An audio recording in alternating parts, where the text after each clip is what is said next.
हम अध्ययन कर रहे हैं IAS pre 2023 solved paper. Question number है 69 एरियल बेटा जीनोमिक्स किस एक स्थिति को सबसे सही निर्दिष्ट करता है?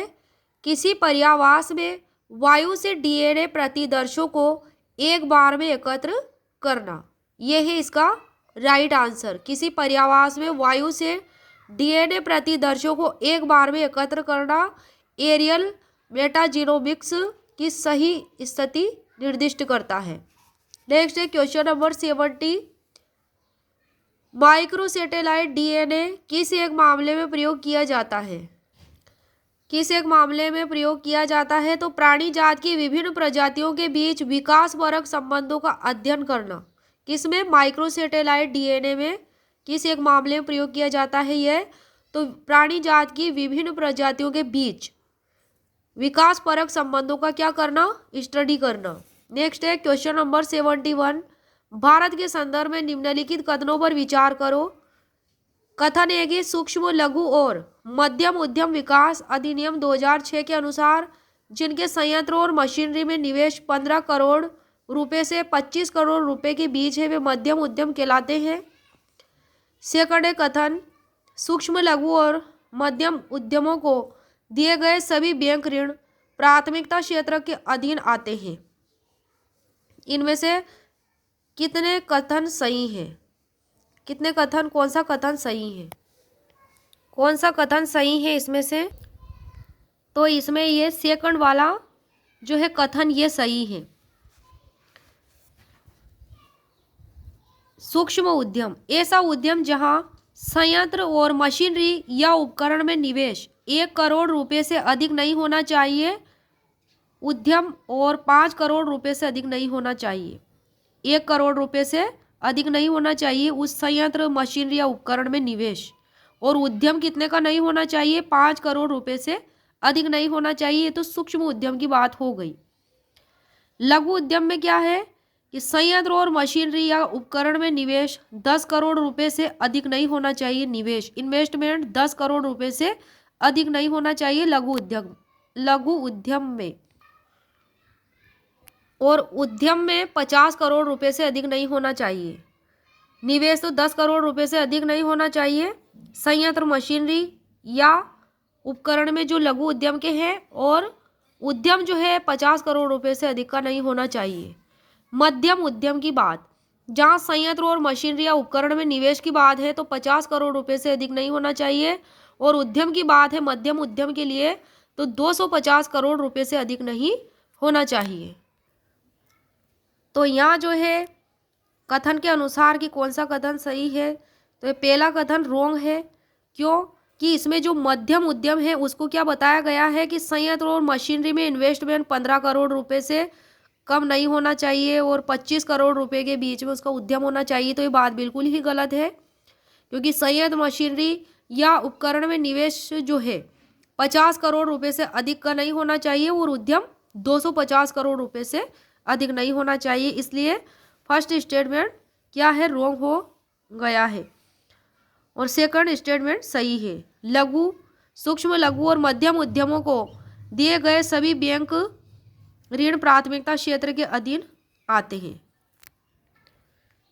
क्वेश्चन नंबर है 72 केंद्रीय बैंक डिजिटल मुद्राओं के संदर्भ में निम्नलिखित कथनों पर विचार कीजिए। पहला कथन है यूएस डॉलर या स्विफ्ट प्रणाली का प्रयोग किए बिना डिजिटल मुद्रा में भुगतान करना संभव है। तो केंद्रीय बैंक डिजिटल मुद्राओं के संदर्भ में हमें विचार करने थे। तो इसमें पहला कथन सही है, क्योंकि ये इस कथन की सही व्याख्या कर रहा है। कथन 1 यूएस डॉलर या स्विफ्ट प्रणाली का प्रयोग किए बिना ही डिजिटल मुद्रा में भुगतान करना संभव है, पॉसिबल है। और सेकंड कथन भी सही है क्वेश्चन के अकॉर्डिंग कि कोई डिजिटल मुद्रा जिसके अंदर प्रोग्रामित प्रतिबंध जैसे कि इसके व्यय के समय ढांचे के साथ वितरित की जा सकती है। कोई भी डिजिटल मुद्रा क्या की जा सकती है? प्रोग्रामिक प्रतिबंध जैसे कि इसके व्यय के समय ढांचे के साथ वितरित की जा सकती है। इसके ढांचे के साथ क्या की जा सकती है? वितरित, डिस्ट्रीब्यूट की जा सकती है। तो ये दोनों ही स्टेटमेंट्स क्या है, सही हैं। क्वेश्चन है नेक्स्ट 73। वित्त के संदर्भ में शब्द बीटा किसे निर्दिष्ट करता है? किसे निर्दिष्ट करता है बीटा? ए, अलग अलग प्लेटफॉर्म से साथ साथ किसी परिसंपत्ति को खरीदने और बेचने की प्रक्रिया है।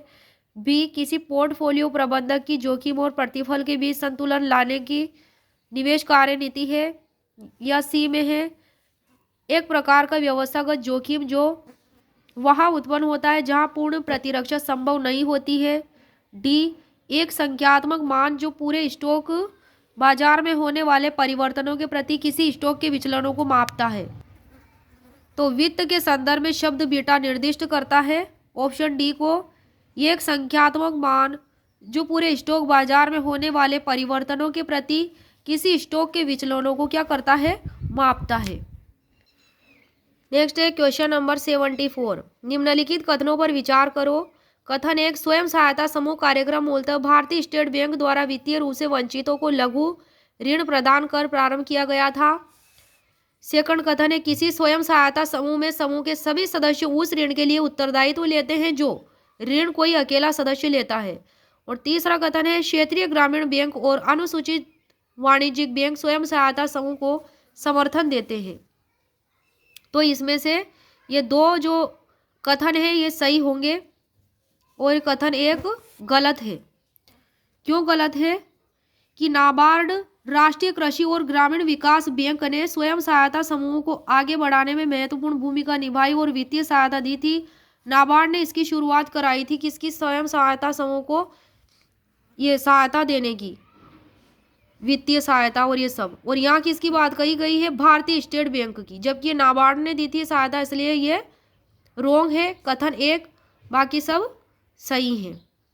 किसी स्वयं सहायता समूह में समूह के सभी सदस्य ऋण के लिए उत्तरदायित्व लेते हैं जो ऋण कोई अकेला सदस्य लेता है उसके लिए, बिल्कुल लेते हैं। और थर्ड में है, क्षेत्रीय ग्रामीण बैंक और अनुसूचित वाणिज्यिक बैंक स्वयं सहायता समूह को समर्थन देते हैं, बिल्कुल देते हैं, ये भी सही है। केवल कथन एक गलत है।